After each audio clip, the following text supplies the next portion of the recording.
Bagsakan ratings ng NBA Finals ngayong taon. Naging sobrang intense ang Game 1 ng OKC versus Pacers pero ayon sa record, 8.9 million lang ang nanood at yan ang pinakamababa since 1988 at lowest in 37 years.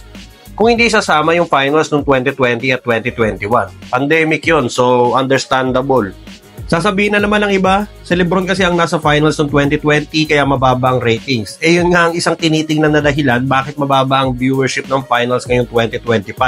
Dahil wala si Lebron, Steph, Giannis o KD o ilang pang notable superstars. Malakas naman ang aura ni SGA pero tinanong ko yung mga tambay sa kanto na nanonood lang ng NBA pag NBA finals na. Wala daw silang kilala sa mga naglalaro ngayon. O, yun lang. Isa pang tinuturong dahilan ay parehong small market teams daw ang naglaban. Oo nga naman, iba nga naman ang fanbase at media coverage kung big market teams like California teams, Lakers, Warriors o Knicks. At mapapansin mo yan ngayong taon na parang hindi naman gaano pinupromote ng NBA ang finals ngayon. Mas focus pa ata ang media kung saan lilipat sila Giannis or Kevin Durant next season.